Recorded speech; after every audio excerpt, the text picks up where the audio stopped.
It's Liam Alexander-Stewart with Inside the Ropes, and I'm back again with another fantastic exclusive Impact Wrestling interview for you today. My guest today, you can see him to my left. He is a legend of the wrestling scene. He stepped across the ring with some of the biggest names in the industry.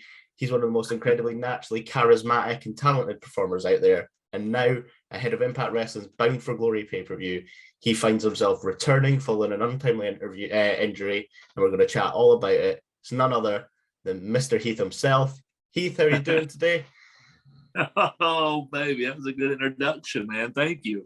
We got to get you hyped up. You know, it's get the vibes going and get the juices flowing. But how are you finding yourself today? How are you doing?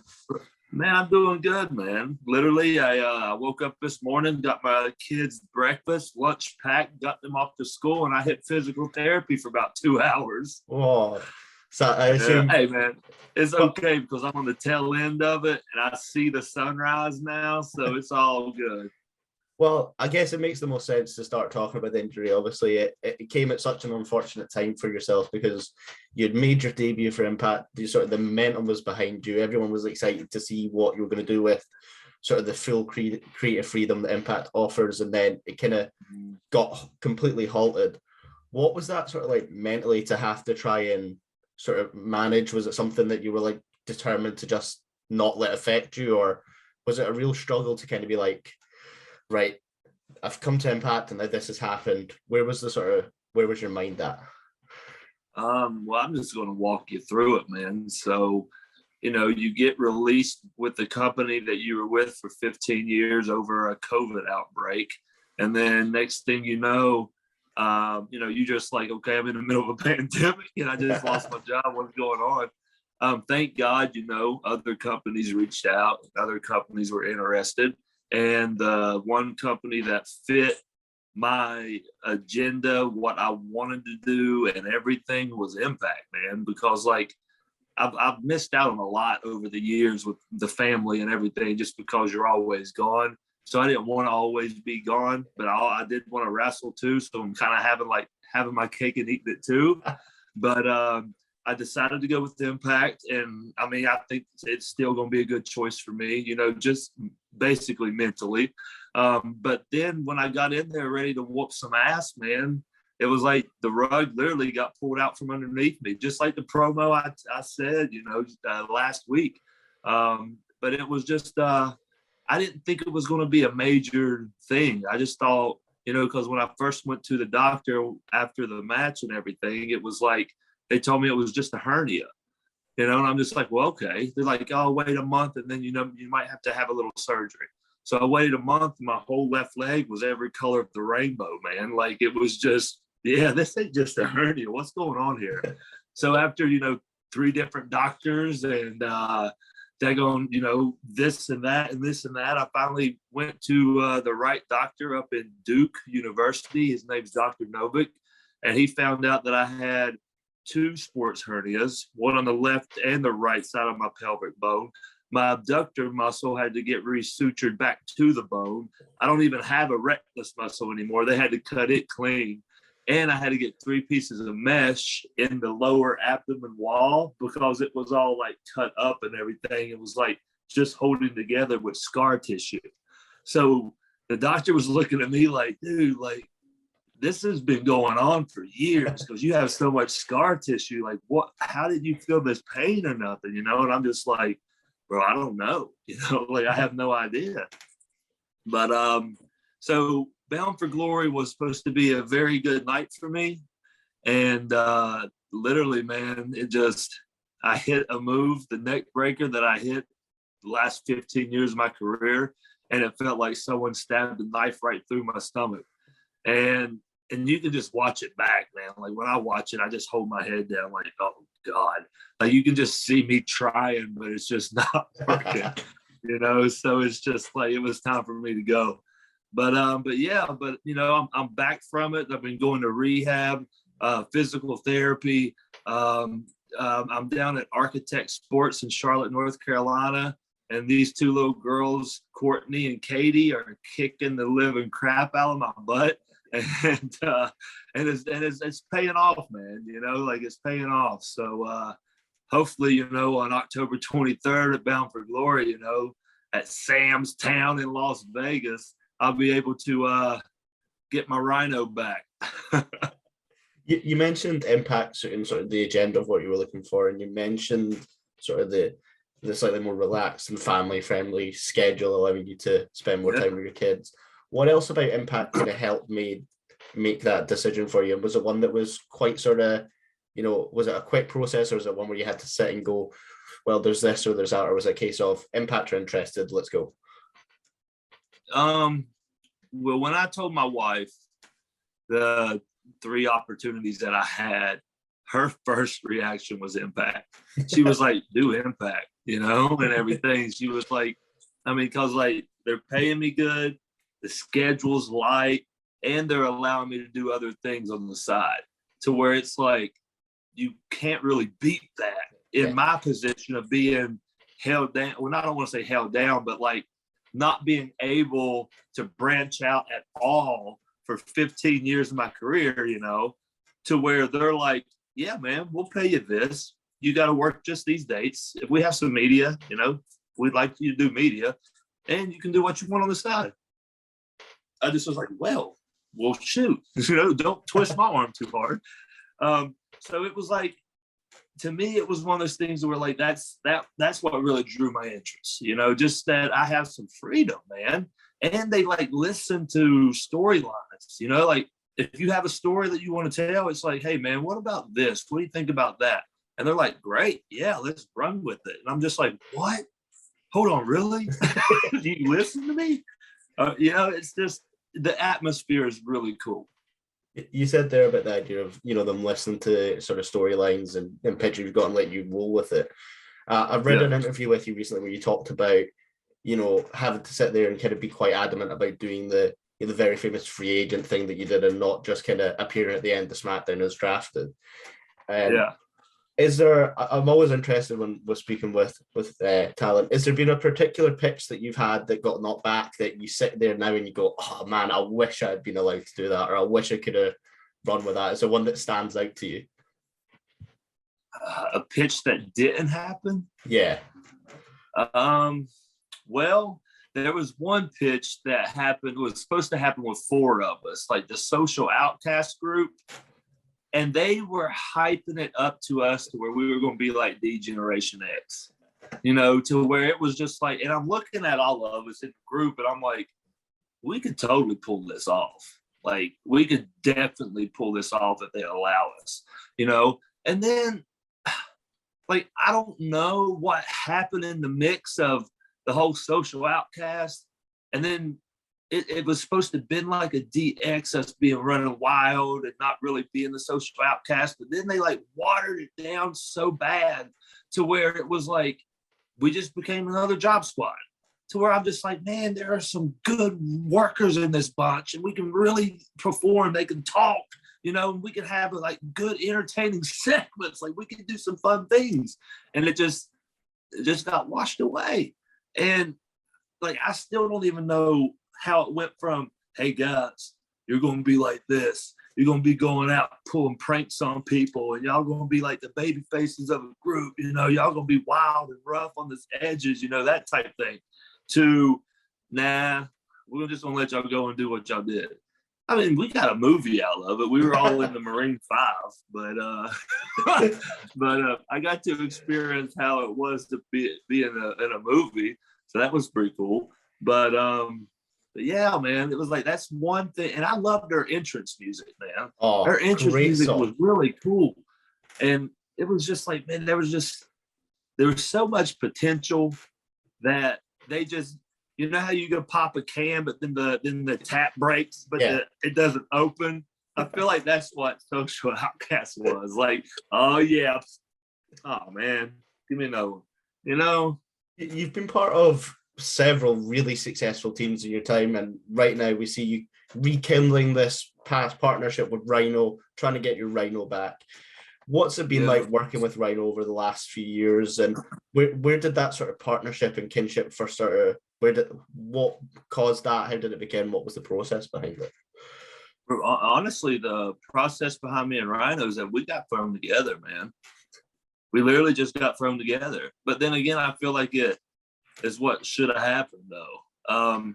Now looking back, in the beginning, like they had me, the story that they pitched to me first when I was that free agent, but then they wanted to just draft me later on SmackDown, you know, and I just was like, hell no, like that's not good. How about you have me like literally showing up? You know, I pitched the whole idea. You heard it, and then it was like I have Stephanie and Shane fighting for me, you know, wanting to both have me, but then they're like, hey, what if we give you an IC title shot? You know, what about that? Come over here, you know, you can get that title, and they do, and I get to work Miz, and I win. But I win the IC title, but I'm still free agent, you know. So it's one of those things where it's like, it's just such good, entertaining stuff there that could have happened. But then, like, Vince was like, okay with it. He was like, heck yeah, I love it. You know, like, we'll run that way. And then, like, a month later, not even a month later, like 3 weeks later, it was like they're splitting the brands and like SmackDown's going to be its thing and this is going to be that thing and all this stuff. And then the SmackDown titles were coming and the women's title there was coming. And then next thing you know, Vince was like, hey man, you were tag champ 3 times before. We're gonna give you the first time ever over here, you know. And I'm just like, no, heck no. I said, I already had it 3 times. I said, I want that title, you know. I want to go for the IC. I think it'd be great. The story's great. No, we got other plans with that. We want you to go over here. And then at first it was like I knew I was going for it, but I didn't know who I was going for it with. And then that's when Rhino came in the mix because they moved him up. I don't know if they had like a solid plan for him or what they wanted to do, but they put me and him together. And at first I'm just like, man, seriously? But it was like with the storyline and how me and him adapted, because that was like the first time we really even met. And then I don't know how long it's been now, 5, 6 years. I mean, it was just like we became very, very, very good friends. It's like the one title that I always ever wanted in WWE, like ever, was the Intercontinental. That's the one title I've always wanted to hold, but never got to. But it was like I thought I was going that way, and then Vince wanted me to go that way with Rhino, and I'm just like, oh no, I'm so close. But I got a best friend out of the deal, like a best friend, like a legit friend, not just a wrestling tag team partner. Like he's my buddy, man. Like I'll fight someone for him. So it's like, you know, life takes you in different ways. But then again, it was like I'd take a best friend over the IC belt any day. Impact has, without a doubt, one of the most stacked and diverse rosters out there at the moment, with some incredible up-and-coming talent, some established names like yourself and Rhino. Looking at sort of the locker room now that you're coming back, looking at Violent by Design and looking sort of past getting your Rhino back, who stands out to you as someone that you really want to step into the ring to maybe prove yourself against, or just to see what they're all about? In the locker room? Or anyone in general, anyone that stands out to you. How about say in the locker room, man? I'm a Willie Mack fan. Nice. Like, I am a huge Willie Mack fan. I think Chris Bay has a lot of talent. But man, like even my wife said whenever she watched Willie, she was like, I think he's my new favorite wrestler. You know, it's just I don't know what it is about him.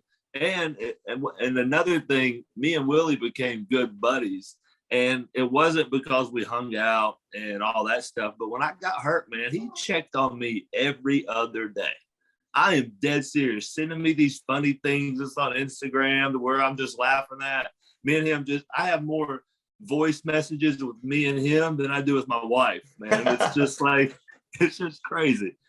But I'd like to one day, you know, maybe down the road, turn heel and beat up on Willie Mack, maybe. Nice.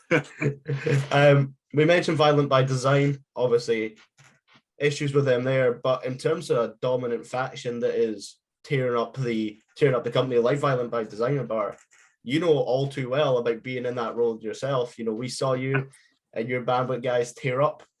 Now we're in an interesting position where none of the guys in that original group are wrestling for the company anymore. Has there ever been a moment, maybe in the WhatsApp group or in the DMs, where you guys were like, should we get this back together? Should we take this somewhere else? Man, I'm not going to lie to you. I'm not going to mention names either. But, well, NEXUS With me in my phone, I have group messages with Nexus, 3 on B, Social Outcast. Like we have our, messages. Like, and I still talk to these guys literally every month. Like that's a fact, But and then there's been promoters around that's been wanting to get the gang back together, which I feel like could be really cool. But you try to get 7 other guys, all on the same page, man, and it's just really hard, because you got to remember, Nexus was what, 11 years ago, 12, 2010, 11, 10. So so it was a long time, and people still look at it. It's right there, Like people still talk about it, and it was one of those things where I think people will always talk about it because it was a really cool moment. I just was lucky enough to be part of it, but if I was a fan, I've been like, "What is going on here? What? Don't beat up John Cena," Like it's one of those things where like it was just a very, very cool moment. And then it's like, a decade and some change later, man, it's like people still talk about it. But me personally, I would love to get the band back together and just have some fun on like, running some shops, on some big indie spots. So, hell, bring them to Impact. Why not? I know a guy that could probably talk to him. So, but it's one of those things where like, who knows? But don't get me wrong. There's been promoters out there that literally is reaching out, wanting to like get us at like some Comic-Cons and everything. Just a big signing and all this, which I think is a good start. Get us all together. Let's chit chat. Let's chill. Let's have dinner. And then let's talk about what we can do. Because I just think it's funny because we're not those young kids no more. We're like seasoned vets. So I feel like we can do a lot more damage now than what we did before. Well, you're a busy guy, Heath, so I'm going to let you go. But before you go, Bound for Glory is coming up. We've got a stat card. We've got the Inspiration coming. We've got Mickey James, Deonna Purrazzo. We've got that blockbuster match between Josh Alexander and Christian Cage. Yeah. As someone in the locker room looking in, what can fans expect from Bound for Glory, and what tickles your pickle? What are you most excited about looking at the show? Well, I know for a fact next week on Impact, I have a meeting with Scott D'Amore, and I'm going to ask him if I can go into Bound for Glory and have a match with VBD. If it's going to happen, I don't know, but that's where I'm aiming at. So hopefully October 23rd, Bound for Glory at Sam's Town, my ass will be in the ring with VBD. Hopefully Rhino by my side. I don't know, man. He's not the same guy that I left. Like I don't know what's going on. But that is what I'm hoping for. So everyone better tune in just to know if it's going to work, because I don't even know yet. So, well, yeah. Thank you very much, Heath. Thank you very much, Impact, for the opportunity to sit down and chat to you today. Bound for Glory is going to be awesome. It's one of the calendar wrestling events of the year, so check it out. Make sure to follow Heath on all his social media. It's all tagged down below. Go show him some love. Go buy the merch. Go feed the kids. Do all that stuff. Go crazy, baby. Thank you very much for watching.